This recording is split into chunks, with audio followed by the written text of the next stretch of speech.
उसने चिल्लाते हुए बेड से छलांग लगाई और जमीन पे अपना माथा दे मारा। शिखा! शिखा! शिखा के पापा ने उसको जमीन से जल्दी से उठाया, लेकिन वो गुस्से में छटपटा रही थी। एक जगह टिक ही नहीं रही थी। उसका माथा कोने से थोड़ा फट गया था और चोट से बहुत खून बह रहा था। विश्वास आगे बढ़ा और उसको जोर से पकड़ा। शिखा खुद को विश्वास से छुड़ाने की कोशिश कर रही थी। शिखा, स्टॉप इट! क्या कर रही हो तुम? शिखा ने लपक के विश्वास का गला पकड़ लिया और उसकी छाती पे चढ़ बैठी। वो विश्वास की छाती पे बैठी हुई उसका गला दबा रही थी। सभी विश्वास को उससे छुड़ाने की कोशिश कर रहे थे। विश्वास ने इस स्ट्रगल के बीच शिखा का चेहरा देखने की कोशिश की। उसने देखा शिखा का चेहरा जला हुआ सा काला पड़ गया था। उसकी आंखों की पुतलियां उसके सर में घूम चुकी थीं और सिर्फ आंखों का सफेद हिस्सा दिखाई दे रहा था। 3 लोग उसका हाथ खींच रहे थे, लेकिन उसके हाथों में गजब की ताकत थी। विश्वास को अब सब कुछ धुंधला नजर आने लगा। दम घुटने से उसकी सांसें रुक रही थी। तभी होटल के 3 स्टाफ मेंबर वहां आ पहुंचे और सबने मिलके शिखा को पीछे खींचा। गला छूटते ही विश्वास निढाल जमीन पे गिर गया, जैसे मर चुका हो। उसे देख के शिखा अचानक शांत हो गई। वो एकटक विश्वास को देखे जा रही थी। अगले ही पल वो जमीन पे झटके से बैठ गई। Oh my God, विश्वास! विश्वास! तुम ठीक हो विश्वास? शिखा की आंखें अब नॉर्मल हो गई थी। उसकी आंखों से आंसू बह रहे थे। तभी विश्वास खांसते हुए उठा। सबने एक पल के लिए शिखा के हाथों और पैरों पे अपनी पकड़ ढीली कर दी थी। विश्वास के उठते ही शिखा की आंखों की पुतलियां वापस उसके सर में घूम गई। उसकी आंखों में एक बार फिर सिर्फ सफेद हिस्सा नजर आ रहा था।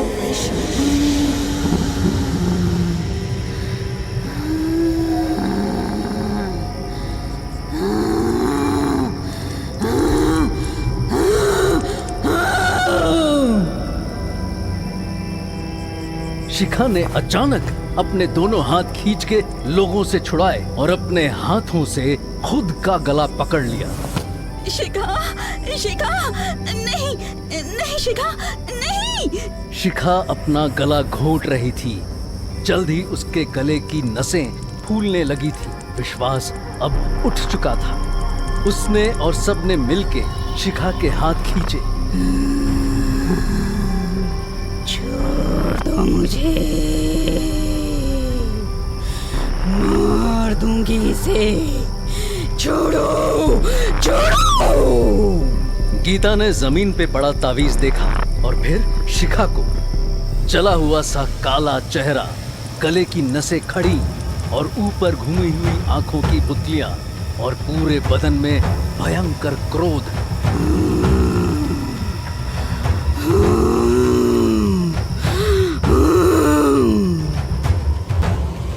गीता होटल में अपने कमरे में घुसी और जमीन पे बैठ गई।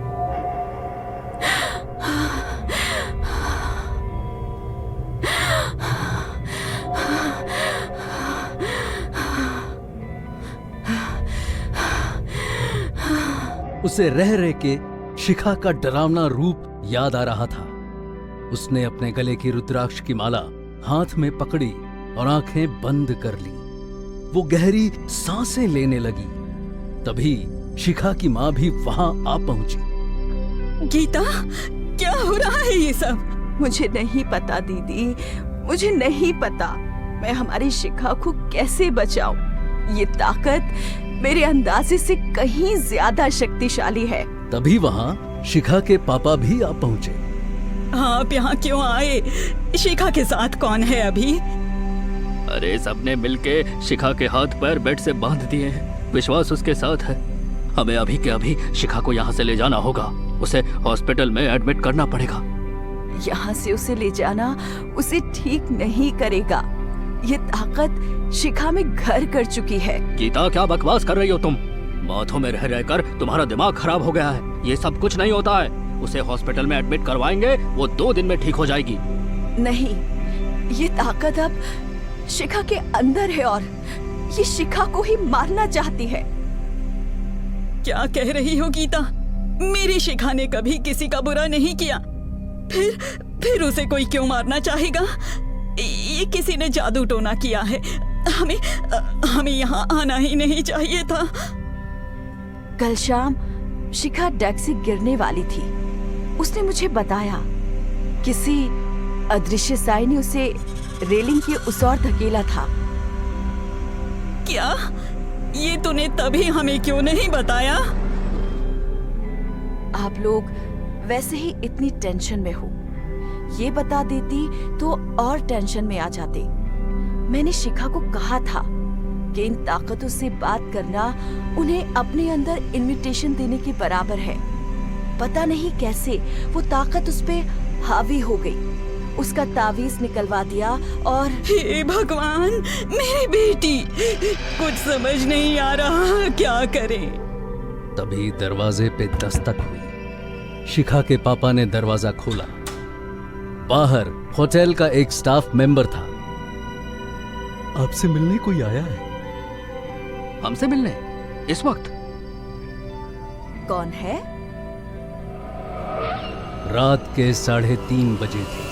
होटल की लॉबी में एक तरफ सोफे लगे हुए थे। गीता, शिखा के माँ पापा और विश्वास अपने सामने सोफे पे बैठे एक आदमी को देख रहे थे। सोफे पे बैठा आदमी उन सबको गंभीर नजरों से देख रहा था। आपको यहाँ किसने बुलाया? वो आदमी कुछ नहीं बोला। अरे आप है कौन?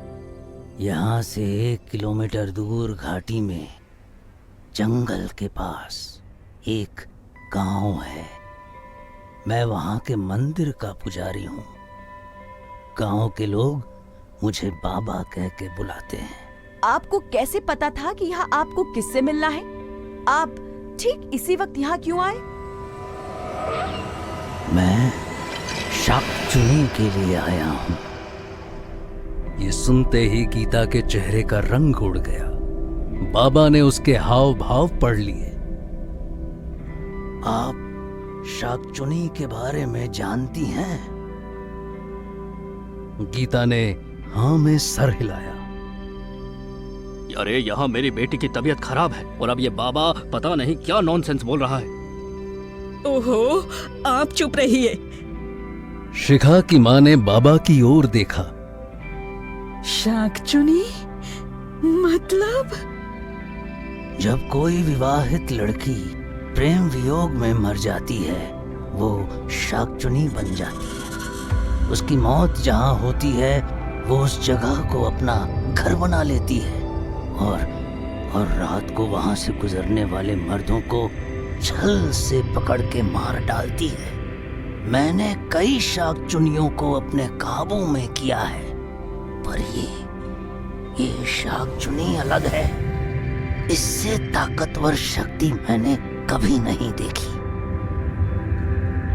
कौन थी ये शाकचुनी?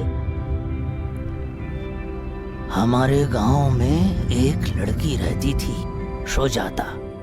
बहुत नेक दिल और बहुत गरूर वाली लड़की थी। गांव में किसी को कोई भी मुश्किल पड़ती, वो दिल खोल के उसकी मदद करती। पर अगर कोई उसके गुरूर को छेड़ देता या उसका अपमान कर देता, तो वो मरने मारने पर उतर आती। एक दिन उसने जंगल में जाके खुद को आग लगा ली। तब से उसकी घायल आत्मा गांव के कुछ लोगों को मार चुकी है। सारा गांव उसके खौफ में जीता है। कुछ महीनों पहले उसके माँ बाप भी चल बसे। पर उसका हमसे क्या लेना देना बाबा? वो मैं नहीं जानता। इतना जानता हूँ कि 2 रात पहले शाकचुनी जंगल से चली गई। मैं उसे ढूंढ रहा था, क्योंकि शाकचूनी खुद कभी कहीं नहीं जाती। उसके ऐसे जाने के पीछे कोई तो वजह है। कल शाम मैं जंगल में घूम रहा था, तभी मैंने देखा ऊपर होटल से कोई लड़की खाई में गिरने वाली थी और शाकचूनी उसके पैर पकड़ के उसे नीचे खींच रही थी। ये सुनते ही शिखा की मां को चक्कर आने लगे। विश्वास ने आगे बढ़ के उन्हें थामा और उन्हें सोफे पे बिठाया। गीता बाबा के सामने आई। अगर शाकचूनी मर्दों की जान लेती है तो वो शिखा के पीछे क्यों पड़ी है? यही जानने के लिए तो यहाँ पे आया हूँ। गीता चुप हो गई, फिर कुछ नहीं बोली। अब विश्वास बाबा के सामने आया और बहुत उम्मीद से उसके सामने घुटनों के बल बैठा।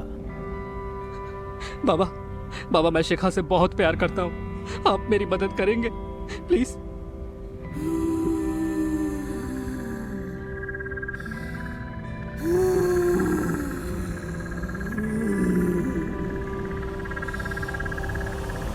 शिखा के हाथ और पैर बेड के कोनों से बंधे हुए थे। वो छटपटा रही थी, खुद को छुड़ाने की कोशिश कर रही थी। एक बार फिर उसकी पुतलियां उसके सर की तरफ ऊपर घूमी हुई थी और उसकी आंखों का सफेद हिस्सा लाल हो चुका था।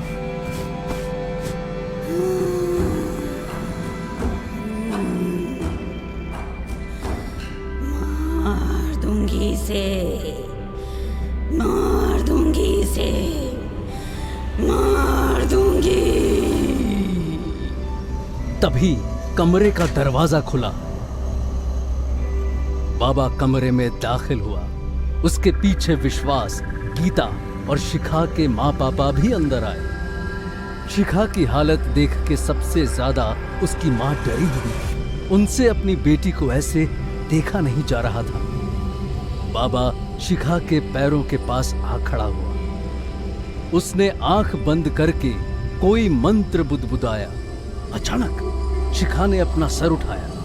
उसकी पुतलियां उसके सर से वापस सामने आईं और उसने बाबा की आंखों में झांका। आ गए बाबा? हाँ शोजादा।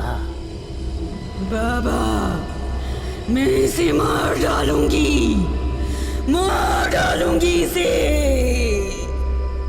बाबा उसके सर के पास आया और उसने प्यार से शिखा के सर पे हाथ फेरा। शोजादा तू यहाँ आई कैसे? नहीं बताऊंगी।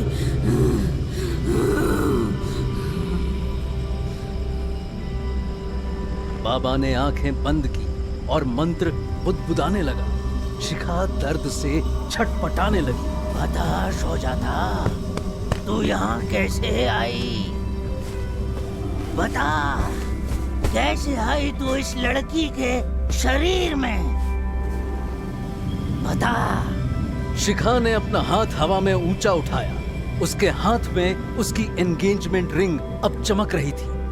वो गर्म अंगूठी उसकी उंगली की चमड़ी और मांस जला रही थी। गीता ने वो अंगूठी देखी। उसे एंगेजमेंट का वो पल याद आया। शिखा की उंगली में जैसे ही वो अंगूठी चढ़ी थी, उसके कुछ देर बाद ही अंधेरा छा गया था। बाबा ने शिखा का हाथ पकड़ा और उसके हाथ से वो अंगूठी उतारने लगा। शिखा अपना हाथ छुड़ाने की कोशिश करने लगी।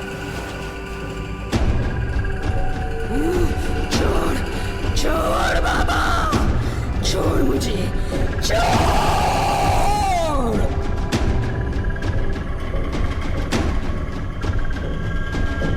अंगूठी इतनी गर्म थी कि उसे छूते ही बाबा की उंगलियां जलने लगी, पर बाबा बिना अपनी परवाह किए वो अंगूठी खींच रहा था। उसने मंत्र बुदबुदाते हुए वो अंगूठी खींच के उसके उंगली से उतारी और जमीन पे फेंक दी। गीता जमीन पे पड़ी उस अंगूठी को देख रही थी। अंगूठी की चमक गायब हो रही थी। बोल यहाँ क्यों आई है? क्यों इस लड़की में।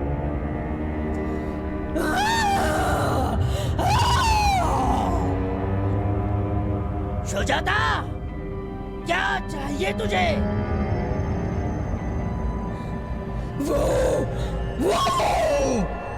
वो चाहिए मुझे। शिखा की उंगली उठी हुई थी। उसकी उंगली का इशारा विश्वास की तरफ था। वो विश्वास की आंखों में देख रही थी। मुझे भूल गए विश्वास बाबू।